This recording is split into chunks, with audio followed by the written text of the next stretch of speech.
কিন্তু বলছে নারী কিন্তু কম নয়, নারী কিন্তু কম নয়, নারী কিন্তু কম নয়, যার পেটে মানুষ হয়। আমি মৌলবী যত ওয়াজ করি না কেন, আমি কিন্তু একটা মায়ের গর্ভে জন্ম নিয়েছি, ঠিক কিনা বলে? 10 মাস 10 দিন মা গর্ভে ধারণ করেছে, আমাকে আপনাকে রাখছে। বন্ধুরে, এই কথা বললে কোনো মানুষই ঠিক থাকার কথা না। যখন বাচ্চাটা রক্তপিণ্ড থেকে 40 দিন যায়, পানি থেকে রক্তপিণ্ড হয়, মাংসপিণ্ড হয়, সেখান থেকে হাড়গোড় হয়, ফ্র্যাকচার হয়। যখন 7 মাস হয়ে যায়, রেহেমের যে থলিটা আছে ওটা ভরে যায়, আল্লাহর ফেরেশতা পা দুটা উঁচা করিয়া, সেই আপনার আমার পা দুটা উঁচা করিয়া মায়ের কলিজার সাথে সেট করে দেওয়া হয়েছে। বাচ্চা যত বড় হয়, মায়ের কলিজার মধ্যে পায়ের তত চাপ লাগে।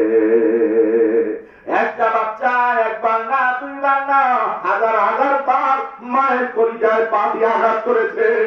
বিজ্ঞান প্রমাণ করে, এই আঘাত যদি কোনো পুরুষের কলিজায় কোনো সন্তান আঘাত করত, ওই পুরুষ স্ট্রোক কইরা দুনিয়ার জমিন থেকে বিদায় হয়ে যায়। সুবহানাল্লাহ। আমাদের এত ধৈর্য আল্লাহ দিয়েছে যেটা পুরুষের নাই। লা ইলাহা ইল্লাল্লাহ, আওয়াজ করে ভাইরা, লা ইলাহা ইল্লাল্লাহ, লজ্জা শরম ছেড়ে লা ইলাহা ইল্লাল্লাহ, লা ইলাহা ইল্লাল্লাহ, লা ইলাহা ইল্লাল্লাহ, লা ইলাহা ইল্লাল্লাহ, লা ইলাহা ইল্লাল্লাহ, লা ইলাহা ইল্লাল্লাহ, লা ইলাহা ইল্লাল্লাহ মুহাম্মাদুর রাসূলুল্লাহ।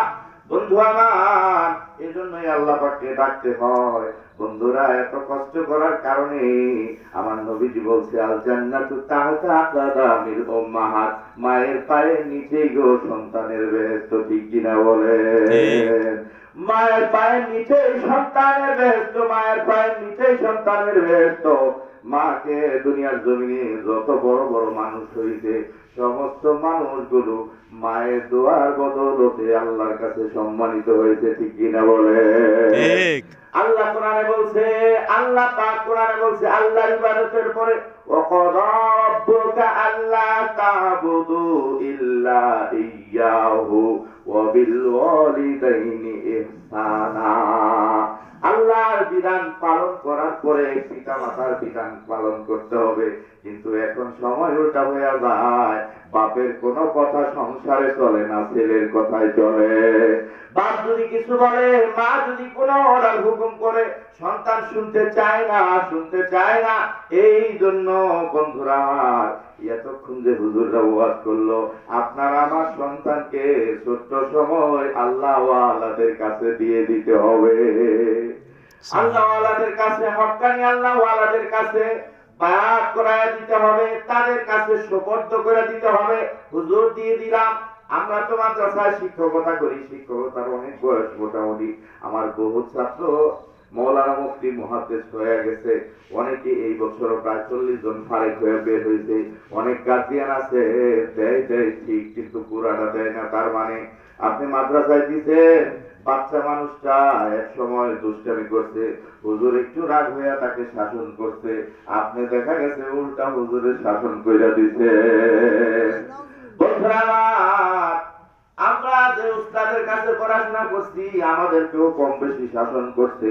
শাসনের লাঠি যেই ঘরে থাকে, ওই ঘরে আল্লাহ পাকের রহমত নাজিল হয়ে যায়। এজন্য আমার পীরে, এজন্য আপনারা সকলেই জানেন, বারবার হুকুম দিচ্ছে প্রত্যেক সন্তানদের আলেম বানান, মাদ্রাসায় পড়ান, বলছে কি বলছে না বলেন? বারবার কিন্তু মানিকগঞ্জের হুজুর বলতেছে। বন্ধুরা আমার, আজকে দেখেন এইখানে যে পরিবেশটা, এইখানে হযরত যদি, এই যে আমাদের যে লোকটা